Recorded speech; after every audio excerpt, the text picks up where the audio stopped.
halaman 76, At-Targhibu fil Adzan, perihal menggemarkan adzan. Bismillahirrahmanirrahim.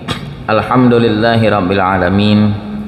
Wassalatu wassalamu ala asyrafil mursalin sayyidina Muhammadin wa ala alihi wa sahbihi ajma'in, amma ba'du. Fa inna asdaqal hadithi kitabullahi ta'ala wa khairal hadiyyi hadiyu Muhammadin sallallahu alaihi wasallam, wa syarral umuri muhdatsatuha wa kullu muhdatsatin bid'ah wa kullu bid'atin dhalalah wa kullu dhalalatin finnar. Qala Syekhul Muhaddits rahimahullahu ta'ala wa adaman naf'a bihi wa bi barakati ulumihi wa bikum fid daraini amin. Radhiyallahu ankum. Qala radhiyallahu an. Sekarang kita membahas keutamaan azan dan keutamaan menjawab azan dan keutamaan membaca doa sesudah azan. Hukum azan sunnat kifayah. Ada 3 contoh sunnah kifayah. Memberi salam sunnat kifayah. Rame-rame kita bertamu ke rumah Ustadz Salim, salah satu mewakili memberi salam, Assalamualaikum warahmatullah, maka gugur kesunatannya buat yang lain. Sudah cukup 1 orang itu memberi salam. Azan begitu juga. Kalau sudah ada 1 orang mengumandangkan azan, kesunatan gugur buat yang lain. Jadi nggak perlu lagi rame-rame azan, enggak.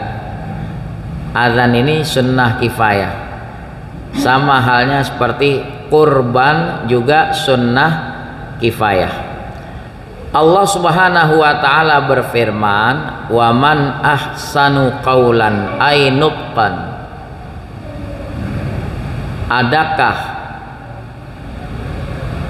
orang yang lebih bagus ucapannya mimman da'a ilallah, daripada orang yang menyeru kepada Allah. Ini ditafsirkan, siapa contoh orang yang menyeru mengajak kepada Allah? Muadzin. Hayya 'alas shalah, mari kita sholat.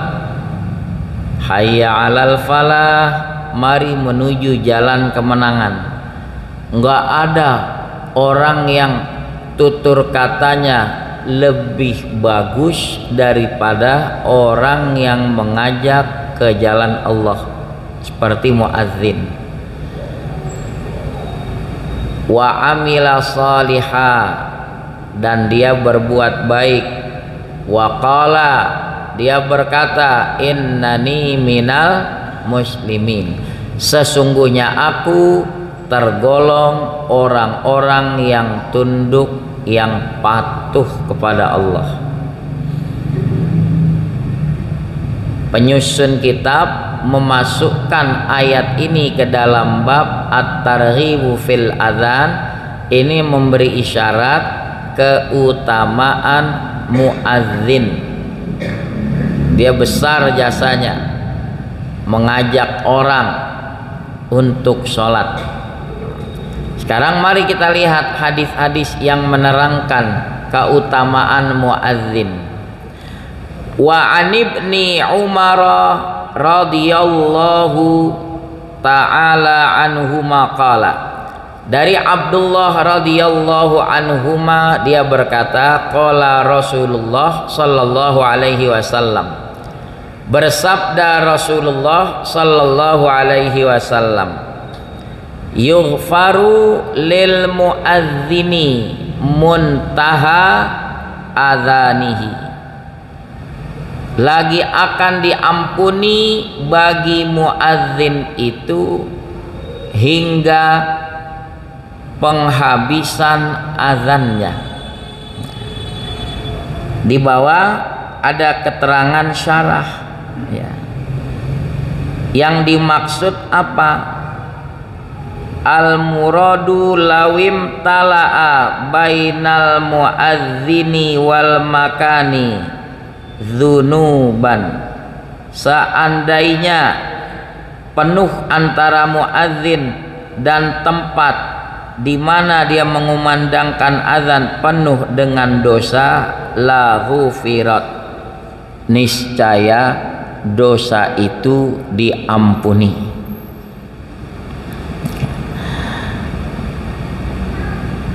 Ada juga yang menyebutkan annal muadzina yafuzu bimaghfiratillahi azza wa jalla idza stawfa wus'ahu fi raf'is saut. Muadzin meraih ampunan Allah kalau dia memaksimalkan kumandang azannya. Ini ada keutamaan. Kalau memang sudah masuk waktu, kumandangkan azan all out deh. Allahu Akbar, Allahu Akbar. Sampai sejauh mana didengar oleh seluruh makhluk, makhluk yang mendengar memohonkan ampun kepada Allah buat si muadzin. Jadi makin jauh terdengar, para makhluk itu yang basah, yang kering memohonkan ampun kepada Allah. Basah kering artinya makhluk hidup, benda mati juga turut memohonkan ampun. Wa yastaghfiru lahu kullu rabbin wa yabisin, dan memohonkan ampun baginya oleh setiap benda yang basah dan yang kering. Ya sami'ahu, yang dia dengar. Makhluk hidup, benda mati, di mana terdengar itu pantulan suara azan, mereka memohonkan ampun. Ya Allah, ampuni muadzin tersebut, ampuni ya Allah. Besar keutamaan orang yang mengumandangkan azan. Hadis tadi diriwayatkan Ahmad dengan isnad yang sahih dan juga dikeluarkan Tabrani dalam Mu'jam Kabirnya. Berikutnya masih keutamaan muadzin. Wa an Muawiyah radhiyallahu anhu qala, dari Muawiyah radhiyallahu anhu dia berkata, sami'tu Rasulullah sallallahu alaihi wasallam yaqul, aku mendengar Rasulullah sallallahu alaihi wasallam bersabda, al muadzinuna,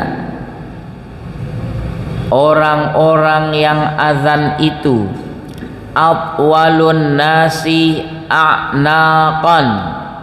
Kalau dibaca dengan fathah hamzah, a'naqan jamak daripada unuk, leher. Manusia yang paling panjang lehernya yaumal qiyamah, di hari kiamat. Kayak soang dong. Maksudnya bagaimana? Ya. Wal makna wallahu a'lam anna a'naqahum tatulu yaumal qiyamati hina ma yuljamun nasu bil araqi. Leher mereka panjang di hari kiamat saat manusia-manusia lain terendam dengan keringatnya sendiri. Di yaumil qiyamah matahari begitu panas menyengat, bercucuran keringat, ada orang yang terendam dengan keringatnya hingga ke mata kaki, hingga ke betis, hingga ke paha, hingga ke pinggang, hingga ke leher, bahkan ada yang kelelep. Di saat orang-orang ada yang terendam dengan keringatnya, muadzin itu lehernya ke atas, kagak kerendam. Artinya apa? Ini menunjukkan kemuliaan kedudukan mereka di sisi Allah Subhanahu wa ta'ala. Izharon limaziyatihim, dikasih panjang bukan karena kehinaan, justru menampakkan keistimewaan mereka para muadzin. Bila mana dibaca i'naqan, kalau tadi a'naqan, kalau dengan kasroh hamzah artinya beda lagi. Ajalun nasi sayron ilal jannah, manusia yang paling segera, paling cepat jalannya ke surga. Muadzin itu manusia yang paling bersegera jalannya ke surga. Al muadzinuna atwalun nasi i'naqan, kalau dibaca dengan kasrah. Kalau dibaca a'naqan leher, kalau i'naqan artinya darbun minas sair, satu jenis perjalanan. Kan perjalanan ada yang lambat, ada yang sedang, ada yang cepat. Dia melesat cepat, sebagaimana perbuatannya di dunia mengajak orang sholat tepat waktu, bersegera, maka dia orang yang bersegera jalan ke surga. Al muadzin, ya belum masuk waktu dia udah datang. Masa iya muadzin masuknya belakangan ke masjid? Muadzin itu duluan, belum masuk waktu dia sudah hadir, kan begitu. Hadis tadi riwayat Muslim dan Ibnu Hibban dalam sahihnya dari hadis Abi Hurairah radhiyallahu taala anhu. Poin ketiga, keutamaan menjawab azan di halaman 78. At-targhibu fi ijabatil azan, perihal menggemarkan menjawab azan. Bila mana azan berkumandang, jangan bicara, jangan ngobrol. Penuhi panggilan muadzin tadi. Mudah-mudahan kita berakhir husnul khotimah, mudah menyebut kalimat tauhid karena terbiasa menghormati jawab seruan azan tadi. Tapi kalau azan berkumandang dia ngobrol, terbahak-bahak, nggak menghargai panggilan Allah, dikhawatirkan akhir hayatnya ngucapnya susah banget. Ngucap la ilaha illallah susah banget. Kenapa? Sebagaimana perilakunya di dunia, azan berkumandang nggak mau jawab, justru ngobrol. Wa ma yaqulu ba'dal azan, apa yang diucapkan sesudah azan. An Abdullah ibn Amr ibn al-As radhiyallahu taala anhu maqala, dari Abdullah bin Amr bin As radhiyallahu taala anhuma dia berkata, qala Rasulullah sallallahu alaihi wasallam, bersabda Rasulullah sallallahu alaihi wasallam, idza sami'tumul muadzina, ya idza sami'tumul muadzin, apabila kamu mendengar muadzin, maksudnya kalau kamu mendengar muadzin mengumandangkan azan, faqulu, ucapkan mislah ma yaqulu, seperti yang dia ucapkan. Allahu akbar, Allahu akbar, Allahu akbar, Allahu akbar, Allahu akbar, Allahu akbar.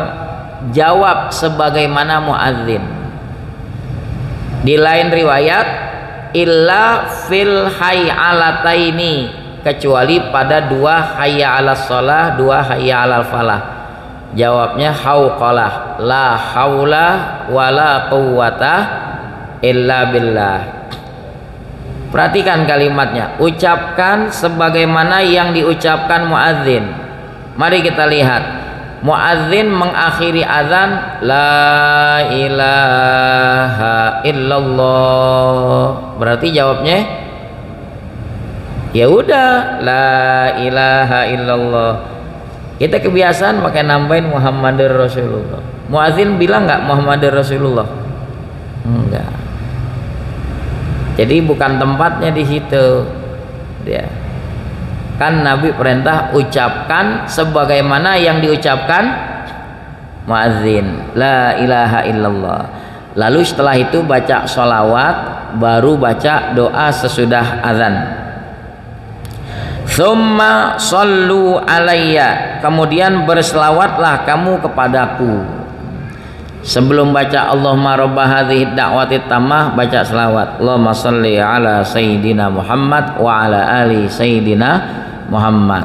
Fa innahu man shalla alayya marrah, sesungguhnya siapa-siapa yang berselawat kepadaku satu kali, sallallahu biha alaihi asyrah, niscaya Allah berselawat dengan satu selawat tadi kepada orang tersebut 10 kali.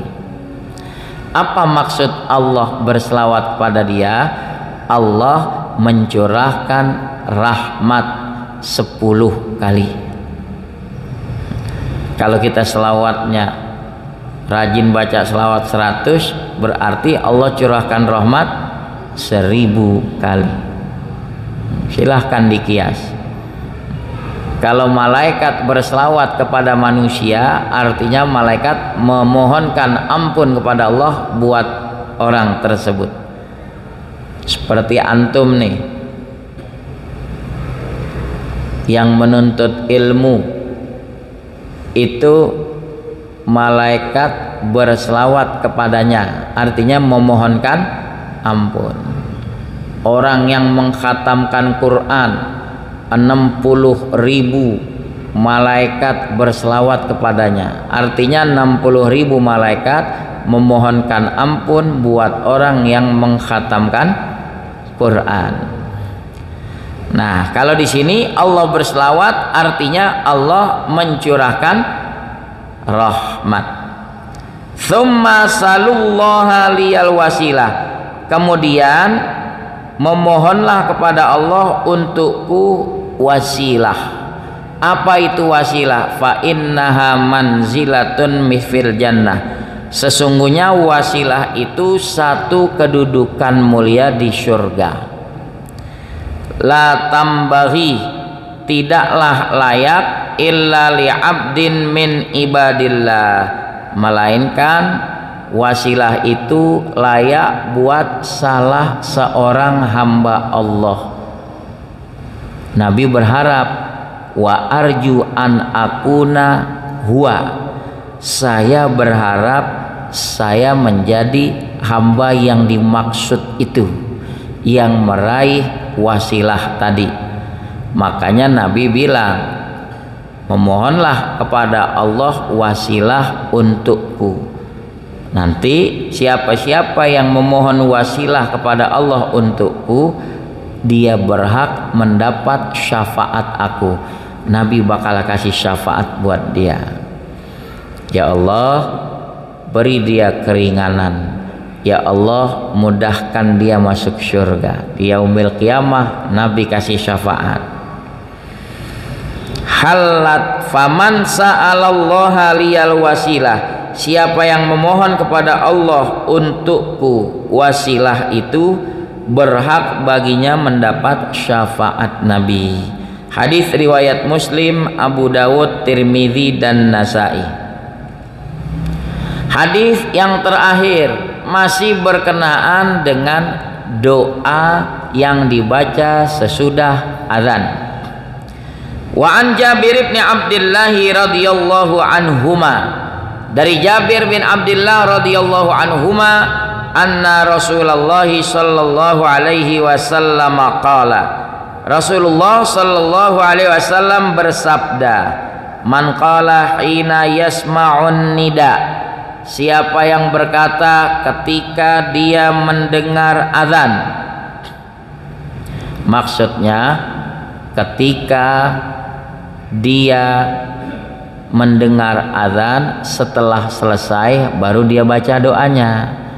Jadi baca doanya tuh setelah selesai muadzin azan.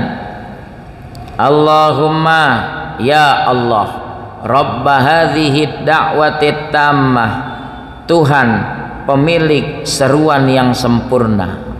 Maksudnya azan. Yang memiliki azan siapa?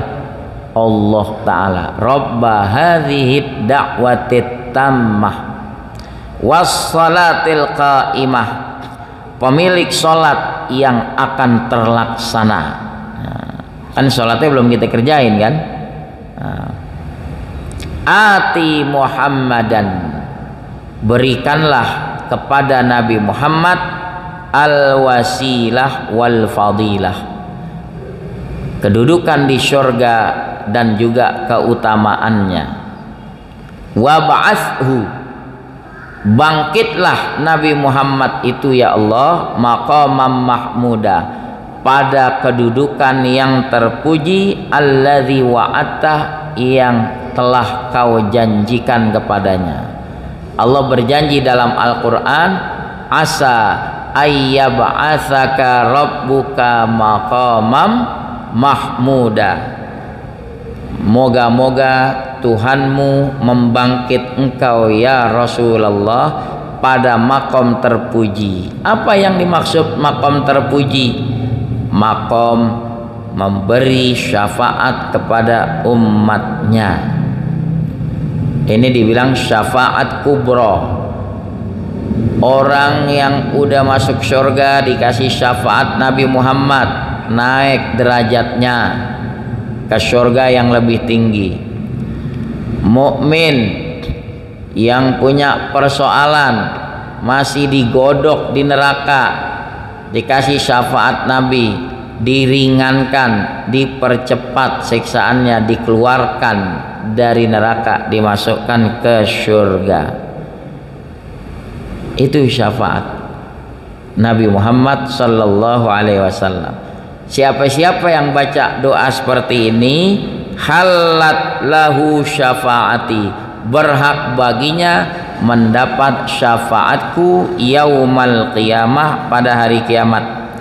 Hadis riwayat Malik, Bukhari, Muslim, Abu Daud dan Nasai. Itulah 3 poin pembahasan kita. Pertama, keutamaan mengumandangkan azan.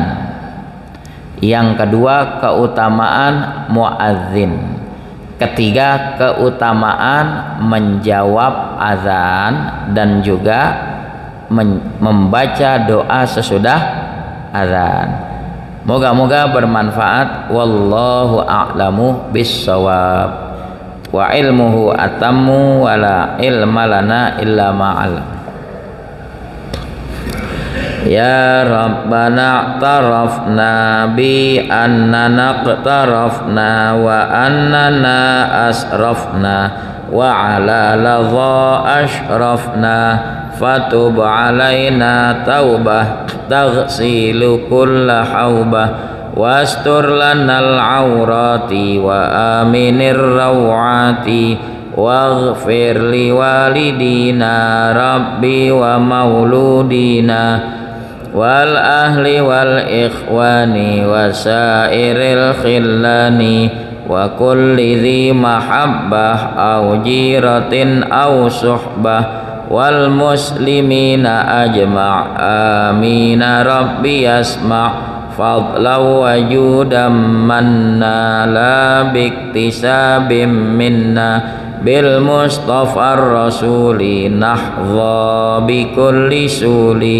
Salla wa sallam Rabbi alaihi addal habbi wa alihi wa sahbi idada tassis suhbi walhamdulil ilahi fil bad'i wat tanahi wa sallallahu ala sayyidina Muhammadin wa ala alihi wa sahbihi wa sallam walhamdulillahi rabbil alamin.